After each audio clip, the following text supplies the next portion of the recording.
Every time your career took a hard right turn towards prosperity or success or an upward swing, it wasn't because the market improved. It was because you improved. You did something different. You got around better people. You made the shift. You were doing the work.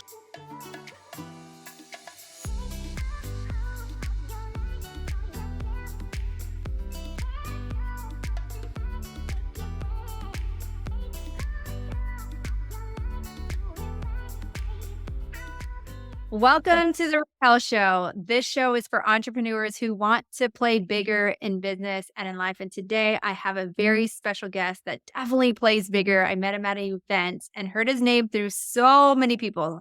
And he's been in the mortgage industry for 22 years. And what impressed me the most about him is his ability to push through different markets, his mindset, and he's always innovating. And you can tell by just following him, listening to his stories. And he's probably got one of the best networks around. And that says a lot about a person. When you're surrounded by amazing, incredible people, that your name gets thrown out in opportunities of like, you got to know this person. Like, you know that they are somebody of caliber that you want to hang out with. So welcome to the show, Arjun Dhingra.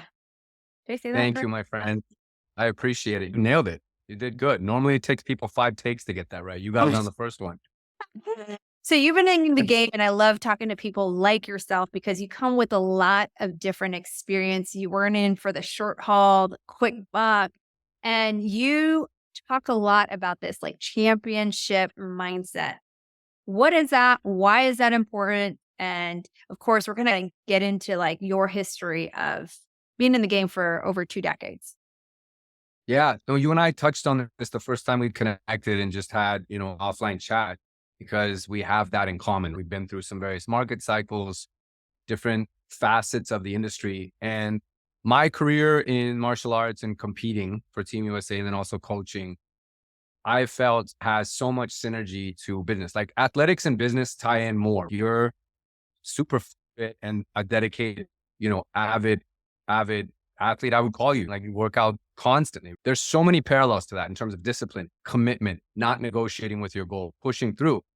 So it's almost like it naturally happened. But then with a lot of people that I would coach or a lot of people that I would advise in mortgage, I'd apply a lot of the same talking points. You fixate on process every day in the office, every day at the gym is an opportunity to get better. That's your only goal. You compete with only you, because when you compare and you look ahead or look to your right or left, comparison is the thief of joy. We all know that, but we all fall victim to it and it's normal. It's human nature. But really, when we just put on the goggles, the tunnel vision and focus just on us and just say every day, I just have to get better. You do that, you stack those days and your career, your business, your personal well-being, your fitness, your physique, all of it is in a different place in 7, 14, 21, several months, 1 year. So that's really it. It's just a commitment to process and getting better each and every day, no matter what it is you do. Even if it's a small incremental improvement, it counts because you stack those wins together and then you've got momentum and then, you feel unstoppable. Yeah. And, some people would say, oh, that's so easy. It's easier said than done having this championship mindset. So, what would you say to the person that's really that agent or the person in our industry that's having a rough go and they haven't I think stack wins, especially in this market? totally. Look, everyone's going through it. Nobody is immune to it. The only difference between those that are still fighting some ways, because everyone's numbers are down. Just because someone's doing some business doesn't mean they're having a record year. It's all relative. Their business is down, but they're still doing something.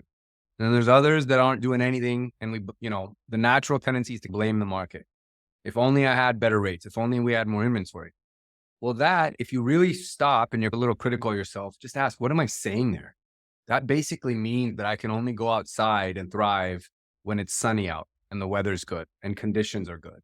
But no, it's raining. It's a little stormy. It's chaotic. It's gloomy. So you don't wear white pants. You bring an umbrella. You wear some dark colored shoes and you get to work. And for everyone that feels like stuck or that it's easier said than done. Yes, it is easier said than done. The work is hard. It's not supposed to be easy. This is more of a normal market, right? And that bursts some people's bubbles or like really blows up the narrative that they've been spinning in their mind. The market we left was not normal. There was nothing normal about that. This is more normal. Now, granted, we have some inefficiencies in the way of demands and, rates being higher and prices still staying up. Normally that kind of tends to flip. So yeah, we have some of those factors going on, but this is a normal market. A home not selling in 1 week is not the end of the world. That wasn't normal. Maybe taking 30 or 45 days is more normal.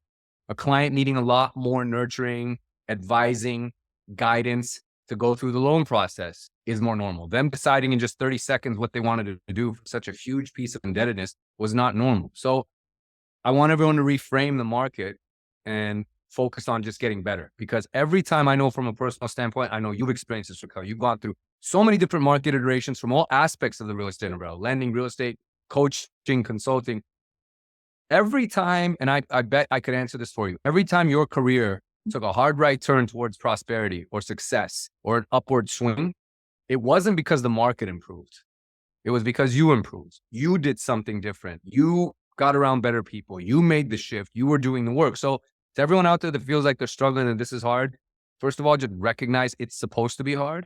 That already in and of itself then starts to level things for you. Okay, now that we accept it's supposed to be hard and the market is the market, we're not praying for other factors we have to work within this. It's just a matter of doing the work, and it's a matter of being around the right people. So the championship mentality, the athletic mindset, the enduring spirit or persevering spirit, it's all the same. Be around good people, surround yourself by winners, keep doing the work, focus on you, and just get better each and every day. If you do that, again, you'll stack some wins. Does that mean it's not going to be tough? No, absolutely not. It is going to be tough. It's going to remain tough, guys. Like, that's the newsflash too. Nothing's changing tomorrow, next year, end of the year. This market we're in is going to be like this for a while. So just get used to it. And like I said, take your umbrella out and don't wear white pants and get outside. I love the concept. Don't wear white pants and get your umbrella. Yeah. I think what's interesting with all the nuggets that you just dropped is hard, right? I think a lot of people define hard very differently. And I think that at first it's hard, but like as you do it more, and like you said, as you have that championship mentality, your definition of what was hard is no longer hard. Just like when you first Right. started in the industry, like when you grow capacity because you've done it and you've done the volume or you've done the more transactions or you've had an angry client, once you had a few of those, you're like, it's not that bad anymore. No, You've no, gone through the experience. It's just hard when you don't do the work. Exactly to that's your right. Or you don't have a frame of reference, to your point, back in return. If you've been through it or you've experienced it, it's like, yeah, it's not that bad. I know how to deal with this. I have a blueprint for how I did this the last time or how I dealt with that type of client. Or, you're not in the lending industry until you've been yelled at by a few realtors all on the same day. or Same your thing loan 100% gets true. denied very and yeah. Or your loan gets killed at funding, like at the time that Correct. the Or the requirements. reverse Yeah, you funding. learn something. I've Oh had that. yeah, there you go. That's There even you go. worse, right? Yeah, So like you it's just worse. deal with it. And so here's Yep. the thing, what I love about you is you're always in the know. You meet a lot of different people. You've met a lot of different agents, and a lot of our people that will listen to this show are agents. Is what makes, from your perspective, I'd love to hear this, is what makes an agent stand out to you today? Yeah, I love this question because I'm really passionate about this exact topic on the lending or real estate side. Look, we've had enough disruption come into the market, both on lending and in real estate, to render a lot of us feeling like, is there really a use for me? There's a lot of people scratching their heads and wondering between AI, disruption, fintech companies, discount brokerages, e-lenders, like all these things have come in. So to answer that question, I take it back just for a minute here and understand, all of us, why the disruption happened in the first place. Think about Uber. Uber saw an opportunity. You got a monopoly, which is the taxi cab industry, on the ride sharing and if you want to call it that industry or space.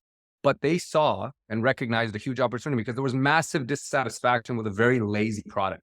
Cabs were filthy, they were dirty.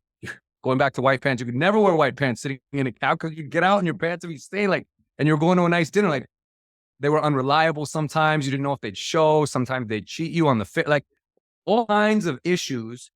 And then entrepreneurs see this and they say there's a better way. The consumer is dissatisfied.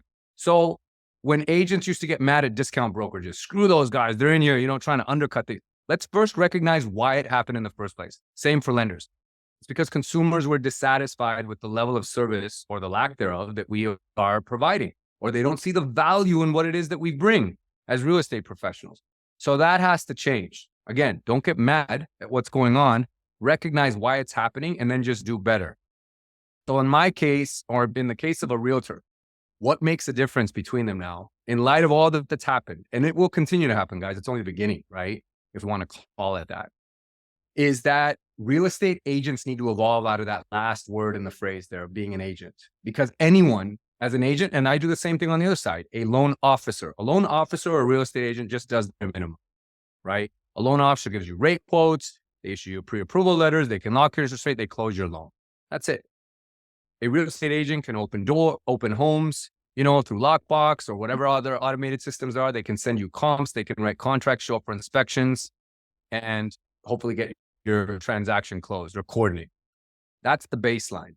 The people that survive and really stand out are what I call advisors, because an advisor has way more dynamic knowledge. I think agents, to stand out in this market, need to have a proper understanding of how to reach people better as consumers. Like, how do we become better marketers? Not just real estate agents, better marketers, better understanders of economics and household finances and what drives mortgage rates, so that you can bring a lot more to the conversations that you have. And that's why your coaching platform, which focuses so much on mindset and getting better, is so important for people, because it's not anyone can be an agent, guys. Anyone can be a loan officer. And that's not to diminish our roles. I'm just telling you, as the wake-up call, we have to step up. Conversely, on the other side, lenders need to become better at understanding inventory channels, also economics, what drives market, what's going on in the labor markets, because that has an immediate impact on what's going to happen with housing migration, like all of these things. And so if you get the point where I'm going with this, is that the more dynamic you are in your knowledge, the more indispensable you are, which means you will always have a place in this market, no matter what. It doesn't matter what disruption is going on. You are too valuable. There's no robot, no platform, no website that can replace what you do. But if you do just the bare minimums as a real estate agent or as a loan officer, the days are numbered, because we've already seen it. There's somebody else that can eat your lunch or something else in the form of technology. But if you're good at it, it doesn't take much, guys. It goes back to effort, just being more dynamic, getting better at your craft, focusing on getting better each day. You do that, you'll always have a place in this market. So Raquel, to answer your question full circle, that's what I would say it separates the good agents, is the ones who are operating as advisors, real estate advisors, helping people grow wealth, expand their portfolio, understanding of taxes, economics, money, interest rates. Now you're indispensable. Now I need you the same way I need my financial advisor. Everyone needs their financial advisor if they've got one, right? And their financial advisor brings more to the table than just sending you a statement. And here's what's going on. So anyways, I could beleaguer that, but hopefully that answers your question. Oh, completely and totally all the way around, right? Okay, good. It's like, how do you actually stand out in the market where every day people are getting their license? It's always been like that for years since I've been in the business, and same as you, it's been over 2 decades. Like, how do you continue to stand out Yeah. with all these things? So if knowing what you know today, if you lost everything and you had to start all over or give advice to somebody, like, what would be like 3 things you would do if you had to start all over today to run a really successful business like you do? This, and this. Those are 3 right there. I would just use my phone. I would use this smartphone to reach as many people as possible, because this changed the entire landscape. This changed the game. You want to know what the neutralizer is against the race to the consumer between us and fintech, or us and technology, or us and AI? It's this. It's having an impenetrable brand. It's having a voice. You have to step into these things and use it. So if I was starting all over, because the first 16 years of my career, which is the first 16 years of my career didn't involve this. I used it as a phone, but I never used it as a weapon. I didn't weaponize it as a way to reach people, to inform, to create impact. And all of us have that opportunity. Every single person does, whether you're a brand new agent or you're a 20-year veteran. It's all the same level field now, which means you have to use these devices. You have to use these options, these tools that are out there to reach more. Because look, to everyone that says, I've got my ways of doing my things, I don't need any of this stuff. I don't need to adapt. I like my mailers. I like my door. And that's fine. And that's work. But this next generation, right? Actually, the current 2 generations and the next generation that's going to come up to become eligible home buyers, they are generally not going to answer their door if a stranger knocks on it. Okay. they also do not, and I like to say this one, even though it's like, at first it's a little bit shocking to people. They're not taking your mailer into the bathroom with them. They're on their phone. They take their phones with them, right? Everyone's on them. So how you reach people is all going to change. It's already changed. And I think this is the absolute way. So if I was starting over from ground zero, I would just double down on creating as much community as possible. Even all the things I don't know, I would get around people that do know and collaborate with them and create content. Be the content. Everywhere I go, I'd be the content. I would even acknowledge my own shortcomings and what I don't know, but that I am going to get better at it, because everyone loves a good story, right? They love watching progress. We're all drawn into that. I'm going to learn this stuff. You better watch out for me. Like, announcing it, just putting it out there, and then just watch me grow.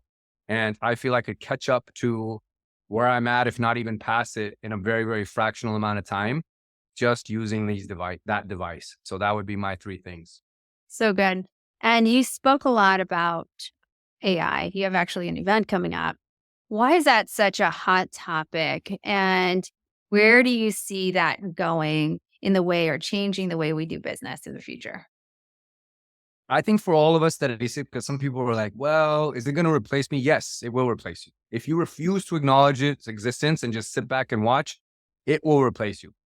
But those of us that embrace it and take the time to learn about it and adapt with it and have it complement what we're doing, I think it can scale your business in so many ways. You can eliminate, first of all, a lot of certain things that you outsource for, whether it's copywriting, organizing content, creating content in the first place. Yeah, it's going to eliminate some jobs, no question. But I think it will enhance and tighten up businesses that actually start to adapt and put certain things into place or into motion right away. So I see that AI is going to just revolutionize real estate. It already is doing it. We're already seeing it. You know this too. Like, we're seeing it already happening. And this is just at a base level. The growth and this is like the internet, like in the 90s, right? When it was just getting started, and which is what makes it super exciting, because nobody's an expert, right? We've got some people that are well-versed because they got out ahead on it, but nobody is the end all be all, which means people can try different things and you can embrace it. And I encourage everyone, just try, mess around with it. It's good for you on a personal level and a developmental level as a human being, to kind of get out there and get a little bit uncomfortable with things and embrace it. But I think everyone that does in our industry is going to see it transformed in the way of like making things faster, more efficient. I think a lot of the inefficiency that are in the lending and real estate transactional process or entire chain are going to either be improved, eliminated, streamlined, shortened. And we're already seeing it. Like, we see it right now as an example. We have a HELOC product that is powered by a fintech company that closes a line of credit, a home equity line of credit, in 6 business days, start to finish. Like, that is incredible. There's no bank can do that. Even if you are the head, Jamie Dimon of JP Morgan, right? He can't do that. And he's the CEO of the bank. He's probably one of the richest men in the world. He can't get a HELOC that fast as bank. Besides, they're not even doing them anymore. So I guess it wouldn't matter. But even if they did make the exception for him that, hey, we can do one for him, he still can't get it that fast. This is what it's doing, right? So it's now improving the product and the ability to serve people and match the consumer demand, because people want things with instant gratification. That's just the way we are in this world now. So I think AI is going to speed things up. It's going to make our businesses more efficient if we embrace it and learn about it. So I implore everyone to do that. That's super impressive. 6 days. I'm like, you can't even get private money sometimes in 6 days unless No, you can't.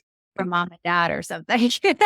And speaking of mom, I just did one of these for my mom. She was our first client who's getting a HELOC through the company right now. And she's like, are you sure you want to use me as a guinea pig? I'm like, Mom, I got you. It'll be good. Like, we won't screw this up. It's closing tomorrow. Like, that's how impressive this is. And it really worked. Oh, I put my mom through it, which means I know it can work for anybody. Oh, so good. Well, I love seeing the lending and the real estate industry move in a faster pace. And you talk about instant gratification, like that's where the consumer is at. And I think sometimes even agents, they want instant gratification when they first get their license or when they first get in the business. Where do you see agents today making the biggest mistakes?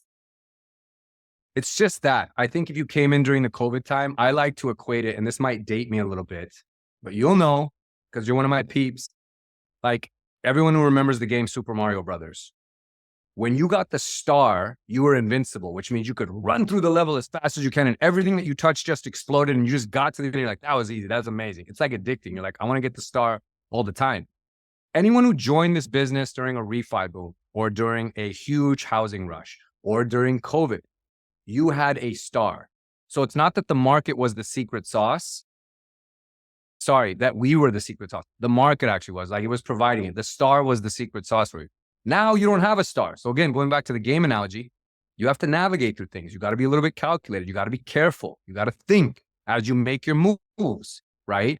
Like, some thought actually is going into this. That's the current market we're in. I think the biggest mistake that most agents and lenders assume is that the star type market was the more normal one, and we're just waiting to get back to that.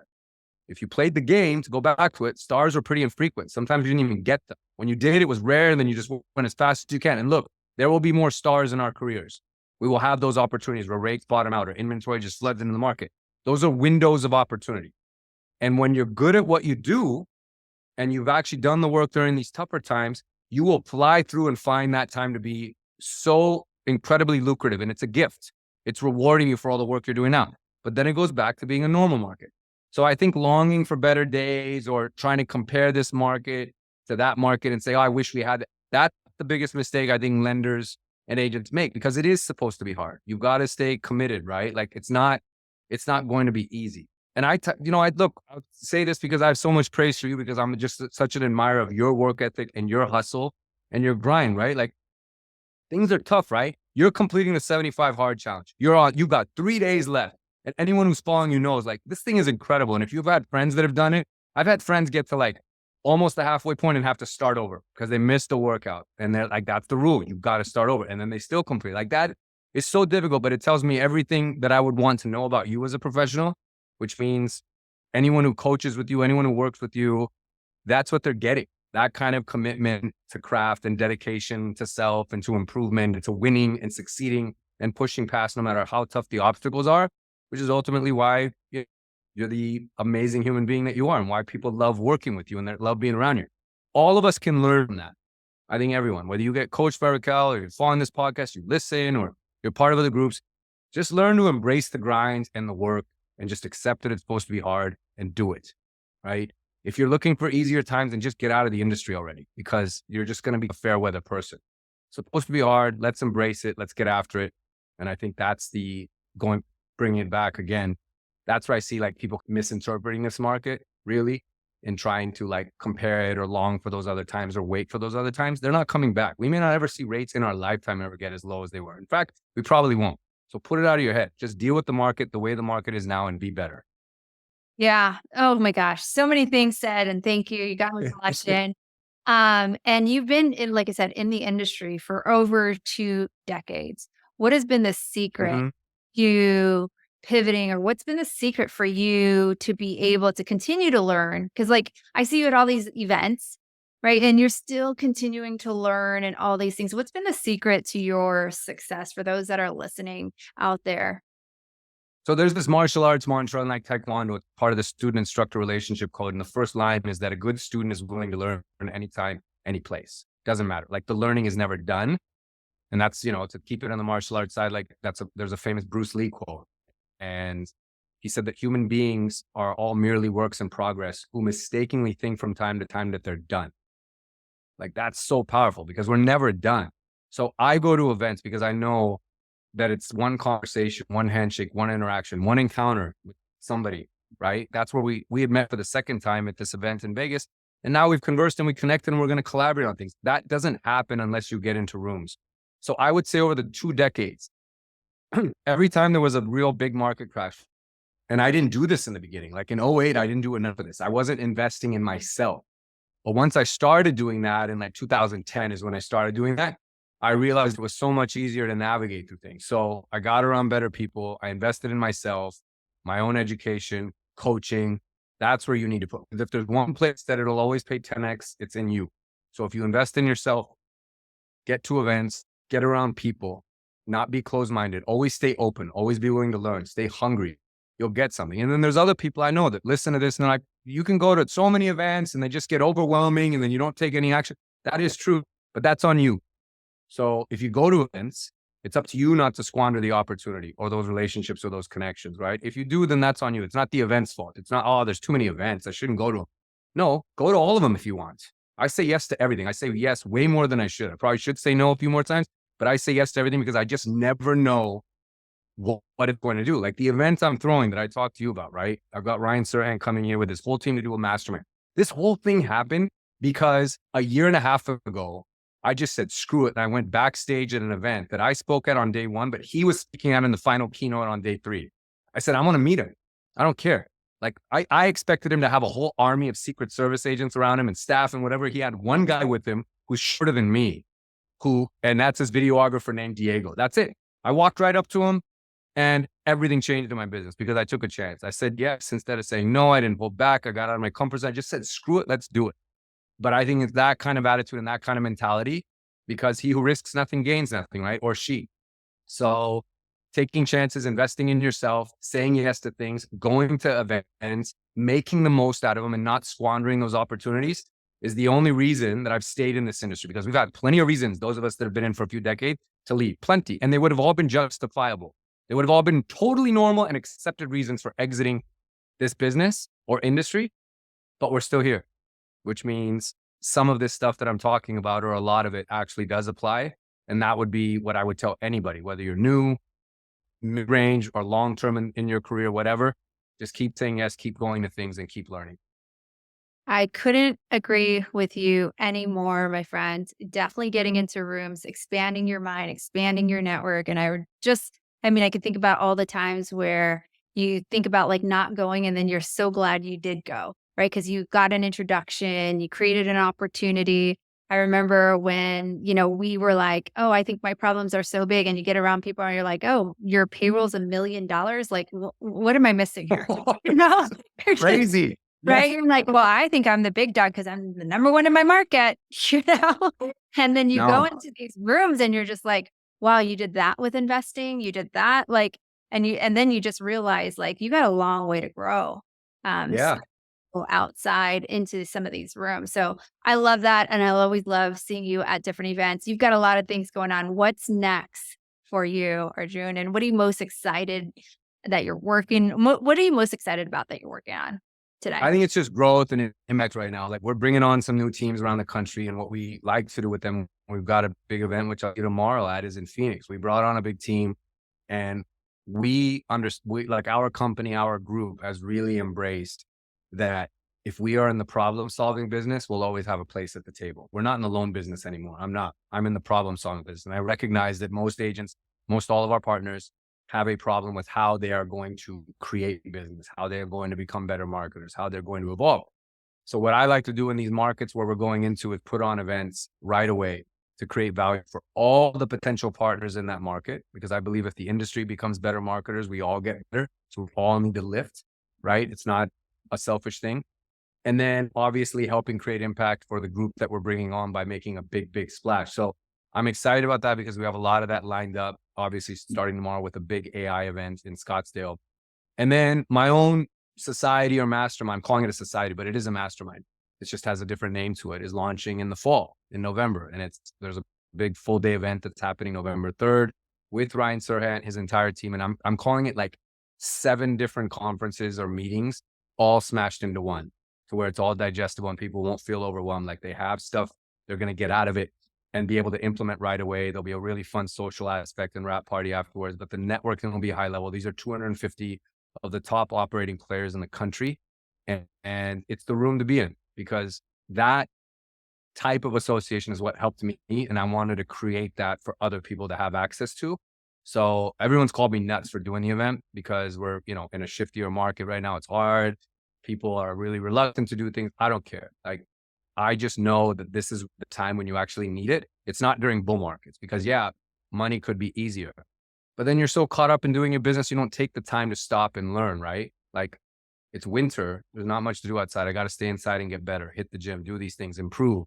That's why I wanted to create this opportunity. So the society launch is in November, but it's marked by this first in-person event, which we're really, really excited about. And that's what I'm looking forward to this year, is just creating more impact and opportunities for others.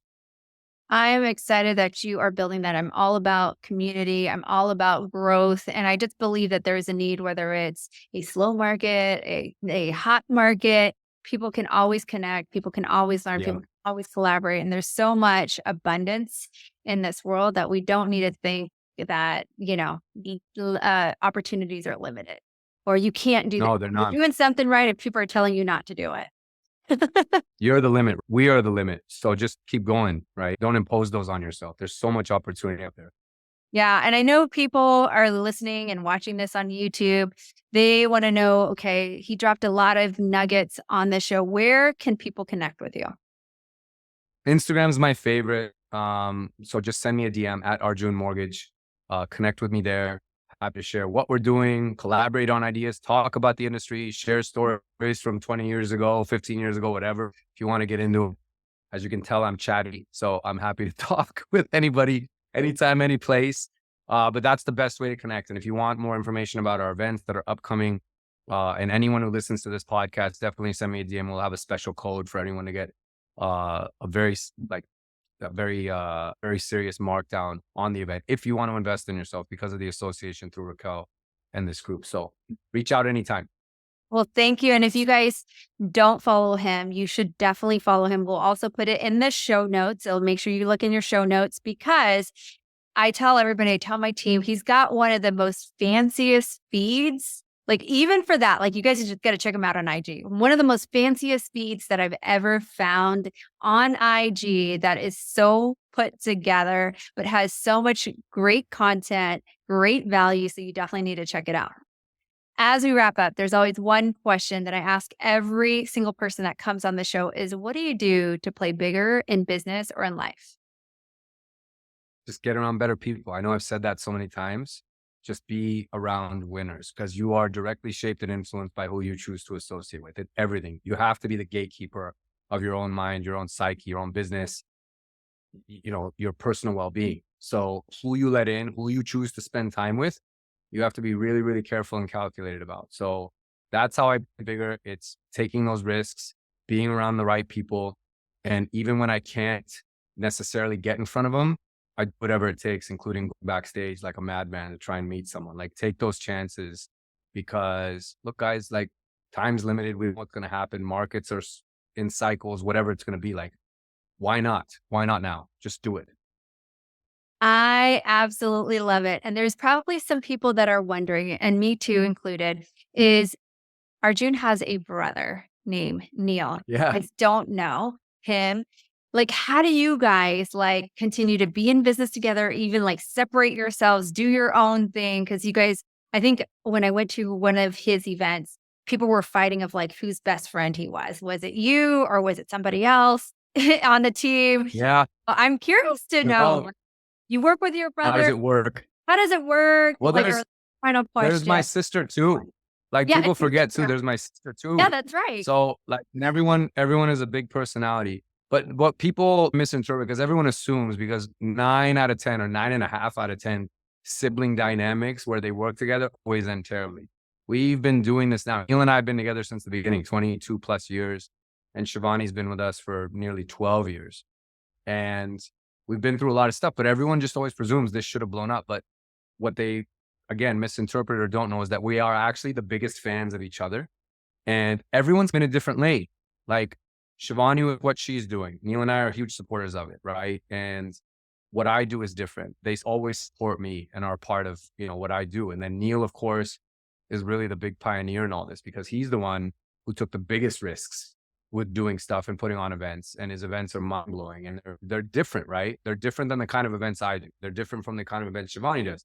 They reach some different people. There's a lot of overlap because people that are in the personal growth and overall like experience space of wanting to get better and experience to things, there's a lot of overlap there. So you'll see a lot of the same people, right? Like, again, I'll probably see you at other events. You'll be at my events. You're at Neil's events. You'll be at Shivani's. We'll be at your events. Like it all crosses over because all those types of people love to stay connected to each other. But we've just stayed in each other's lanes. We've stayed in our own lanes, but been the biggest supporters of each other because we're all very, very close. We've stayed close and we know that like, it's just the three of us. It's us against the world. So we always have each other's backs. Not to say there aren't some tough conversations from time to time, like any sibling group has, but it's never to tear any one of us down. It's always just to support. And I'm I'm the older brother, but I'm so incredibly proud of the two of them and to be called their brother. Like I'll stand behind them anytime. And I learned so much from them. Even though I'm older than them, I look up to them both a great deal. Yeah, we're very lucky that way. So neat. I'm sure people were wondering, so I had to ask the question. And we'll probably come back for the next episode with the family dynamic and how that all works and the To do it. fights, the secrets that they don't tell on any show. Thank you, my definitely friend. do it. We love that. For sure. Thank you for being on our show. I super appreciate your time, your energy. I appreciate like all the things that you do for the industry, and I cannot wait to continue to support all the things that you do and keep playing bigger, my friend. I appreciate it. Thanks, Raquel, for all you do for our industry. I applaud you. Thank you.